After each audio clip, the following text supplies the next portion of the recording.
Bismillahirrahmanirrahim. Assalamualaikum warahmatullahi wabarakatuh. Alhamdulillah, alhamdulillahirabbil alamin. Wassalatu wassalamu ala asyrofil mursalin Sayyidina Muhammad wa ala alihi wa sahbihi ajma'in. Amma ba'd. Adik-adik mahasiswa yang saya hormati, alhamdulillah pada kesempatan ini kita masih diberikan kesehatan oleh Allah Subhanahu wa taala sehingga kita bisa mengikuti kegiatan belajar kita pada kesempatan yang sangat berbahagia ini.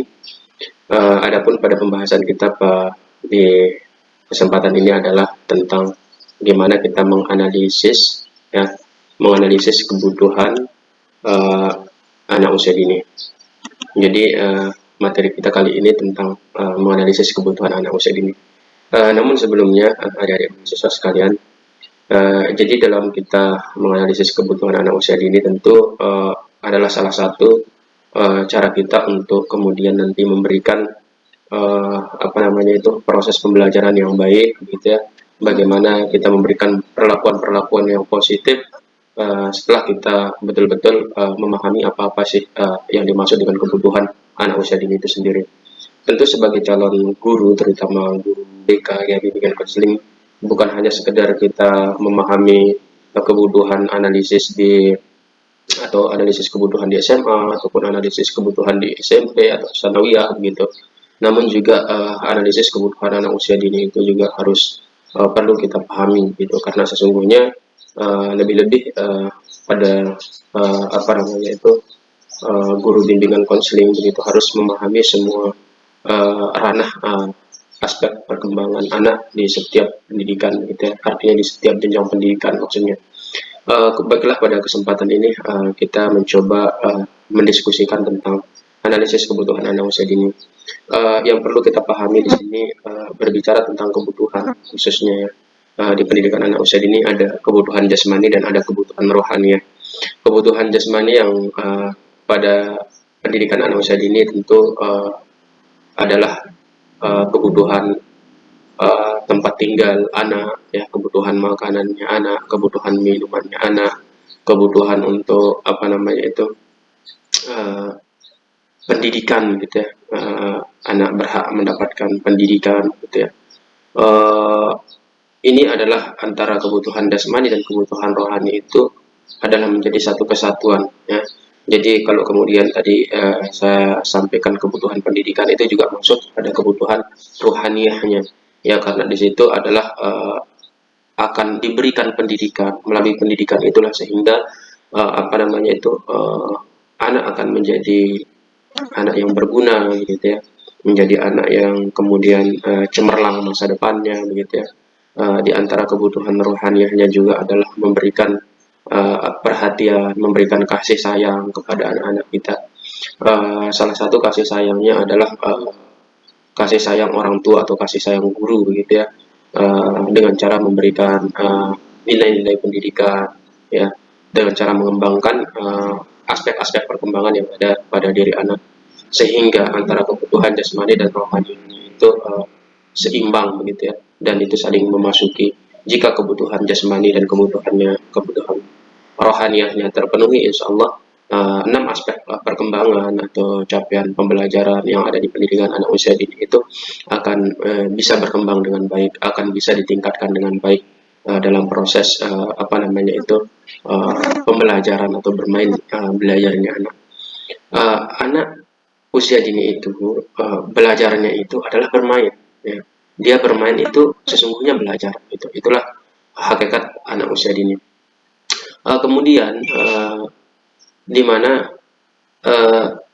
ketika kita sudah memahami kebutuhan anak begitu ya, sehingga dengan tadi kita sudah memberikan pemahaman begitu, dengan memahami kebutuhan jasmani dan rohaninya, maka dimensi-dimensi perkembangan anak usia dini itu juga akan berkembang dengan baik. Di antara dimensi-dimensi perkembangan anak usia dini yang kita kenal begitu ya, ada 6 aspek perkembangan. Yang pertama adalah perkembangan moral atau nilai agama, perkembangan kognitif, perkembangan psikomotorik, perkembangan bahasa, sosial, emosional, dan seninya.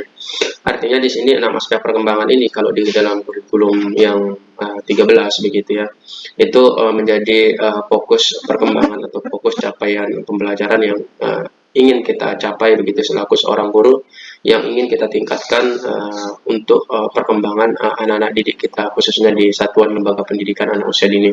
Nah, aspek perkembangan inilah yang harus kita tanamkan, yang harus kita terapkan terhadap satuan pendidikan anak usia dini. Di antaranya yang pertama adalah aspek perkembangan moral atau nilai agama. Salah satu contoh ya perkembangan moral dan nilai agama ini bisa kita tanamkan pembiasaan-pembiasaan yang positif dalam kehidupan anak-anak kita sehari-hari. Umpamanya membiasakan diri untuk berdoa sebelum belajar, berdoa sesudah belajar, atau mengucapkan salam ya, atau menjabat tangan begitu ketika bertemu dengan guru, bertemu dengan teman, bertemu dengan orang tua, hendaknya mengucapkan salam, berjabatan tangan gitu. Kemudian selanjutnya juga bisa kita menanamkan nilai-nilai yang positif seperti pentingnya kita untuk saling mengasihi, saling mencintai antar satu dengan yang lainnya, menghormati yang lebih besar, menghargai yang lebih menghormati, mencintai yang lebih kecil begitu. Itu nilai-nilai moral yang harus kita tanamkan melalui pembiasaan di dalam lingkungan baik keluarga ataupun lingkungan sekolah. Banyak nilai-nilai agama yang bisa kita terapkan kepada anak didik kita dari sejak dini. Terutama di sini bagaimana kita mengajarkan anak-anak kita untuk berdoa begitu ya, doa-doa dalam sholat begitu, umpamanya juga doa ketika mau makan, setelah makan ataupun minum begitu. Jadi pembiasaan-pembiasaan yang sederhana ini akan terus melekat ya, akan terus melekat kalau sudah dibiasakan dari sejak kecil sampai anak besar pun juga akan menjadi karakter yang positif yang kemudian diterapkan dalam lingkungannya sehari-hari. Kemudian aspek perkembangan kognitif ini sederhananya adalah kemampuan anak untuk mengingat, kemampuan anak untuk mengolah pikirannya, kemampuan anak untuk mengenal, kalau di PAUD itu adalah mengenal warna umpamanya, atau mengenal simbol-simbol, atau mengenal pola begitu ya. Jadi ini adalah salah satu aspek kemampuan kognitif anak. Ketika anak mampu umpamanya menyusun balok dengan baik begitu ya, atau memasukkan memasukkan pola-pola tadi sesuai dengan gambarnya begitu, atau sesuai dengan bentuknya, itu adalah bagian dari kemampuan atau kecerdasan kognitif. Kemudian selanjutnya adalah ke aspek perkembangan psikomotorik. Aspek perkembangan psikomotorik itu ada dua, ada perkembangan motorik kasar dan ada perkembangan motorik halus. Adapun perkembangan motorik kasar itu adalah yang kemudian lebih kepada aktivitas yang sifatnya ekstra begitu ya. Contohnya kalau aspek perkembangan motorik itu melibatkan seluruh anggota tubuh, bermain bola, berlari, melompat, atau jalan-jalan begitu. Itu adalah aspek perkembangan motorik kasar begitu. Jadi melibatkan pergerakan di seluruh anggota tubuh. Kemudian adapun aspek motorik halus itu adalah salah satu anggota tubuh seperti menulis, menggambar, mencoret-coret, atau melukis, mewarnai di pendidikan anak usia dini, atau meremas-remas kertas. Kemudian setelah kertas itu diremas-remas, melemparkannya ke dalam bak sampah. Itu adalah salah satu aspek perkembangan motorik untuk anak usia dini, untuk motorik halusnya. Kemudian aspek perkembangan bahasa, dalam perkembangan bahasa seperti yang sudah kita bahas, diskusikan dalam aspek perkembangan ini yang minggu kemarin, bahwa sesungguhnya semakin sering kita mengajak anak untuk berinteraksi, semakin sering kita untuk mengajak anak berkomunikasi, maka akan semakin bertambah pembendaharaan kata-katanya. Jadi ketika pembendaharaan kata anak bertambah, pembendaharaan kata anak meningkat, maka secara otomatis bahasa anak itu juga akan semakin luas. Kemampuan berbahasa anak juga akan semakin lebih baik begitu. Jadi ketika anak mampu berbahasa dengan bahasa yang jelas, dengan bahasa yang luas, dengan mengeluarkan ide-ide dan pendapatnya, maka sesungguhnya bahwa anak itu sudah memiliki perkembangan bahasa yang baik. Kemudian selanjutnya aspek perkembangan sosial emosional. Ini yang tidak bisa dipisahkan antara sosial dan emosional. Ketika emosionalnya anak baik, stabil begitu ya, begitu juga akan menampakkan sisi positif dalam tindakan anak, perbuatan anak, terutama ketika saat anak bermain umpamanya, atau di saat anak belajar gitu ya, bermain belajar ya, dia menunjukkan uh, keaktifan, dia menunjukkan partisipasi yang aktif dengan teman-teman yang lain, bekerja sama, membagi mainannya, membagi makanannya, membagi minumannya, berinteraksi dengan teman-temannya, dengan lingkungannya. Ini dah salah satu aspek perkembangan sosial emosional yang baik. Berbeda dengan anak yang susah diajak untuk berinteraksi, susah diajak untuk bermain bersama, tidak mau membagi mainan, makanan dengan teman-teman yang lain, maka itu juga salah satu aspek perkembangan anak yang belum berkembang dari sisi perkembangan sosial ataupun emosionalnya anak.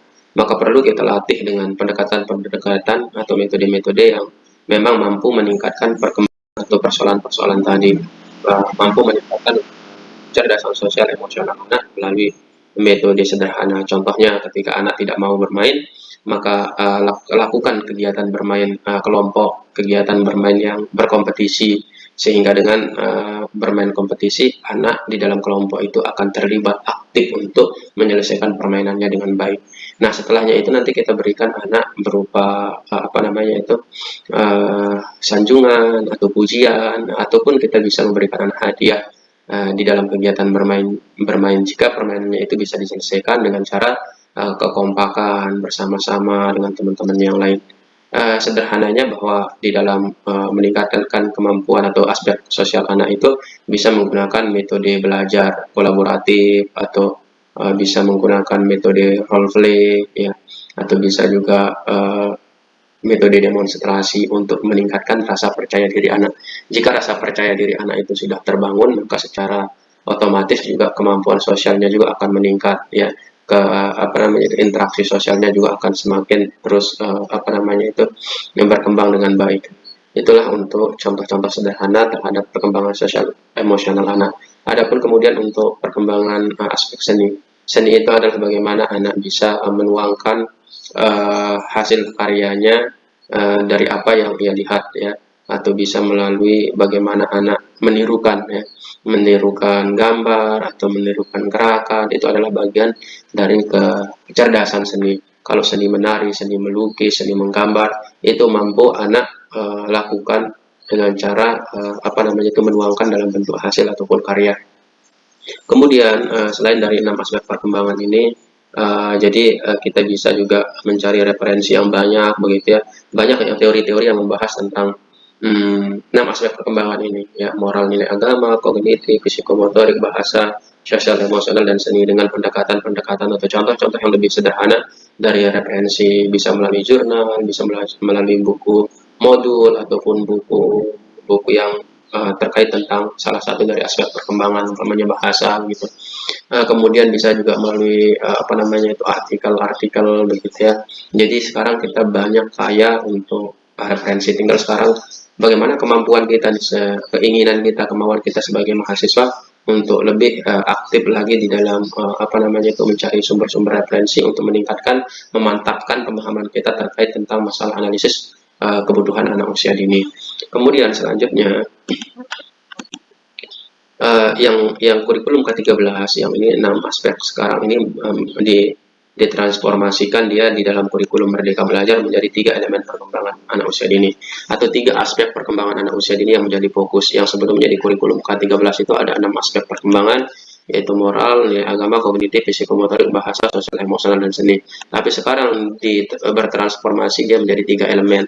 Jadi yang 6 aspek perkembangan di atas ini, yang 6 aspek ini masuk dia di masing-masing yang 3 elemen ini. Nah, ini yang menjadi fokus kita di kurikulum Merdeka Belajar sekarang, yang kita ingin kembangkan untuk mencapai aspek perkembangan atau capaian pembelajaran di anak usia dini. Pertama, nilai agama dan budi pekerti. Nilai agama itu masuk dia, moral dan nilai agama di sini. Ya.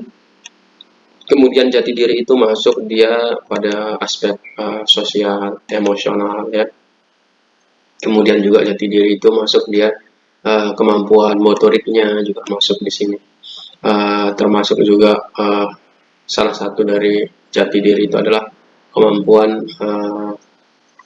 bagaimana anak memahami, ya, seperti memahami emosi gitu, bagaimana memahami lingkungannya, ya.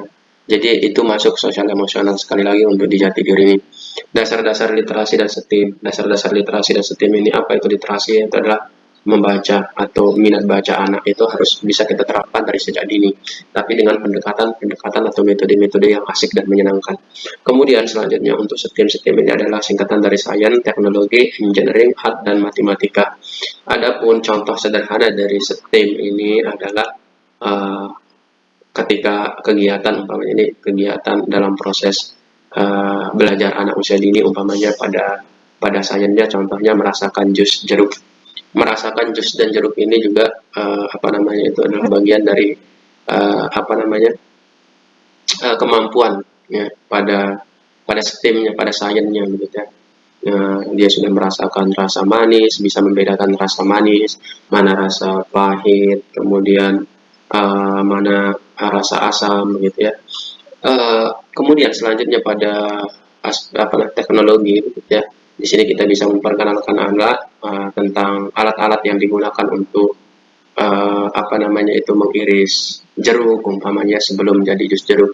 Bisa juga blender gitu, pisau, perasan jeruk, gelas, sendok, gelas ukur. Ini adalah bagian dari alat-alat yang akan nanti digunakan untuk membuat atau disediakan untuk melengkapi setelah apa namanya itu atau sebelum membuat jeruk itu menjadi jus jeruk begitu. Ini alat-alatnya yang disediakan. Kemudian engineering itu adalah artinya adalah bagaimana prosesnya, proses pembuatannya, cara kerja membuat jus jeruk. Nah, kita bisa memperkenalkan anak-anak kita bagaimana caranya. Pertama, kalau sudah dikelupas atau sudah dibersihkan, dibasuh dengan air umpamanya. Kalau dia jeruknya masih kotor umpamanya itu sudah jatuh, nah bisa dibasuh dengan air atau dikupas dengan cukup bagus melalui pisau begitu ya. Kemudian menyediakan jeruk, kemudian wadah di blender itu. Setelahnya itu kita campurkan dengan air, gula, kalau perlu gula umpamanya ya. Nah, itu engineering ini lebih kepada memperkenalkan anak pada proses atau cara kerja ya. Kemudian selanjutnya adalah art. Art ini sendiri adalah bagaimana menghidangkan jus jeruk yang sudah jadi tadi ya, yang sudah di blender umpamanya, kemudian dituangkan di dalam gelas umpamanya, baru dihias. Itu adalah bagian dari apa namanya itu kesenian atau menghias dari minuman tadi, dihiasi di pinggir-pinggirnya dengan irisan-irisan jeruk, irisan-irisan stroberi kah, atau irisan-irisan apa namanya buah-buahan yang lain gitu ya. Kemudian diberi sedotan.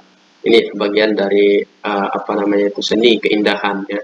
Kemudian untuk matematik yaitu menghitung berapa takar air yang diperlukan pada saat pembuatan jus jeruk, berapa jumlah jeruk yang akan dituangkan ke dalam blender gitu ya. Kemudian berapa takaran gulanya itu adalah bagian dari kemampuan atau kecerdasan matematikanya pada aspek literasi dan STEM.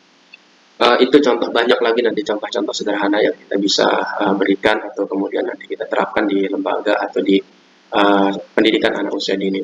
Kemudian ada pun model pembelajaran. Model pembelajaran di pendidikan anak usia dini ada dua, ada formal, non formal, bahkan juga ada informal ya.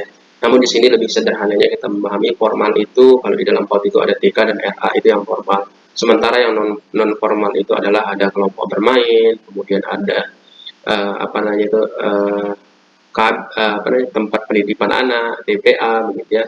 Kemudian ada juga SPS, satuan paut sejenis ya, kayak posyandu itu dan masih banyak juga yang lain itu untuk kegiatan non formal.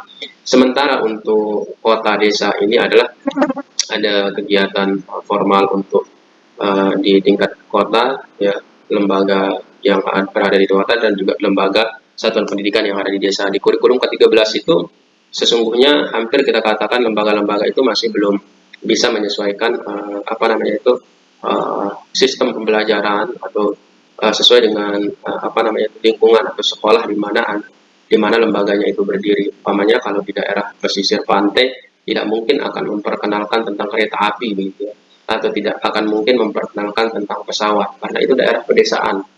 Berbeda kalau di kota. Kalau di kota mungkin bisa anak-anak kita kenalkan kereta api karena di dalam lingkungan dia sehari-hari kereta api itu sudah menjadi tidak asing bagi mereka, transportasi sudah setiap hari dilihat begitu. Tapi anak-anak yang di desa mereka tidak pernah melihat secara langsung kereta api, mereka tidak melihat secara langsung tentang pesawat, sehingga yang perlu kita angkat uh, dengan media-media pendekatan yang asik dan menyenangkan di dalam proses bermain belajarnya itu adalah yang berpotensi yang ada di lingkungannya begitu. Tentang umpamanya di pesisir pantai nih, tempat wilayah lembaga sekolahnya, maka kita potensinya mengangkat tentang manfaat apa namanya ikan untuk kesehatan begitu ya, kemudian bagaimana membudidayakan apa namanya itu uh, apa namanya banyak yang bisa kita budidayakan umpamanya tentang uh, lobster begitu ya. Jadi bisa kita berikan apa namanya itu gambaran atau media pembelajaran dengan binatang-binatang yang hidup di laut ya. Termasuk salah satunya itu adalah ikan lobster begitu ya. Kemudian terumbu karang, kemudian juga manfaat manfaat eh, hasil-hasil yang ada di laut itu untuk kita jadikan sebagai apa namanya perhiasan, contohnya permata begitu ya.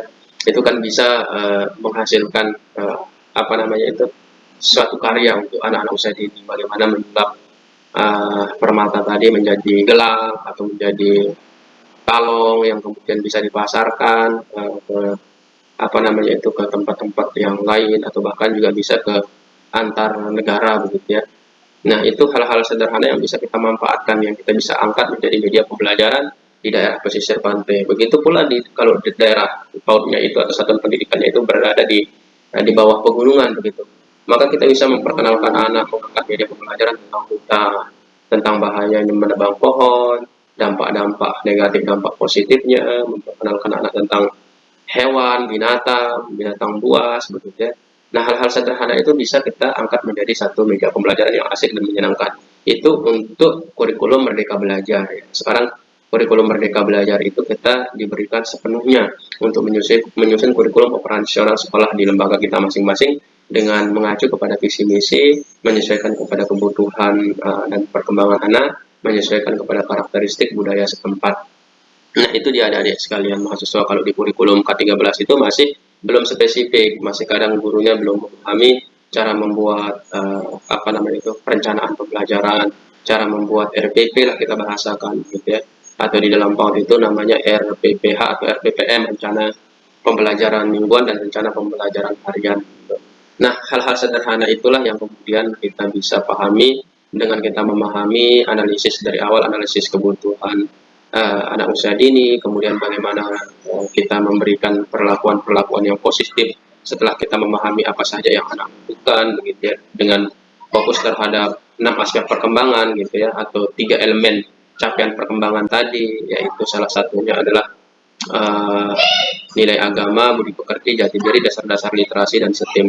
Kemudian selanjutnya adalah setelah proses kegiatan tadi kita laksanakan ada evaluasi. Evaluasi ini untuk mengetahui sejauh mana hasil capaian pembelajaran yang kita lakukan. Jadi evaluasi ini bukan hanya sebatas proses itu saja kita evaluasi, tapi juga perencanaannya. Mulai dari perencanaan, mulai dari tindakan, proses, sampai kepada pengamatan. Nanti kemudian terakhir adalah uh, refleksi begitu ya. Jadi kalau kita sudah memahami kurikulum, sekarang kan kurikulum Merdeka Belajar. Nah, untuk beradaptasi dengan kurikulum Merdeka Belajar itu bisa kita baca-baca sekarang sudah banyak di apa namanya itu diakses di internet itu banyak contoh-contoh kurikulum sederhana terkait dengan kurikulum Merdeka Belajar untuk satuan pendidikan anak usia dini. Kemudian selanjutnya adalah memahami model pembelajaran untuk berbagai setting. Biasanya kalau di dalam pendidikan anak usia dini itu adik-adik mahasiswa sekalian, jadi perlu kita mendesain, perlu kita menyeting ruangan kelas tempat anak-anak belajar, ataupun ruangan di luar kelas atau ruangan outdoornya begitu. Ketika ruangan kelas yang kita sudah setting itu disetting atau sudah apa namanya itu disediakan, dimodifikasi dengan baik ya, maka anak-anak akan merasa nyaman untuk belajar. Begitupun juga di outdoornya, anak akan merasa tenang, anak akan merasa terjaga sehingga berdampak terhadap proses pembelajarannya dan perkembangan 6 aspek perkembangan anak. Nah, yang terakhir adalah memahami evaluasi. Dalam evaluasi tersebut ada apa namanya itu kita akan memadukan dengan format penilaian atau alat penilaian yang kita gunakan. Alat penilaian di pendidikan anak usia dini itu banyak, ada menilai dari hasil karya anak, kemudian menilai dari apa namanya itu, setelah hasil karya bisa menggunakan checklist, bisa menggunakan catatan anekdot, portofolio, banyak sekali contoh-contoh penilaian di PAUD itu. Adik-adik nanti bisa dicari atau diakses di internet contoh alat penilaian yang digunakan di pendidikan anak usia dini itu akan muncul banyak contoh-contohnya lengkap dengan formatnya. Baik untuk adik-adik mahasiswa, inilah materi kita pada kesempatan ini, materi yang cukup sederhana, ya saya rasa tidak terlalu banyak, tapi sedikit kita memahami tentang kebutuhan anak usia dini, kemudian bagaimana kita fokus terhadap perkembangannya, bagaimana kemudian apa namanya itu menyesuaikan proses pembelajaran dengan karakteristik lembaga PAUD yang ada di masing-masing daerah, ya, menyesuaikan dengan kebutuhan minat anak juga, ya. Nah itu salah satu dari sedikit materi kita pada uh, kesempatan ini yang bisa kita petik gitu. Baik, untuk jika ada pertanyaan nanti silahkan ditulis ya pertanyaannya, kemudian nanti di pertemuan berikutnya kita akan bahas. Hanya sekedar ini yang saya bisa sampaikan. Terima kasih atas perhatiannya. Mohon maaf jika ada kekurangan. Sekian dari saya. Assalamualaikum.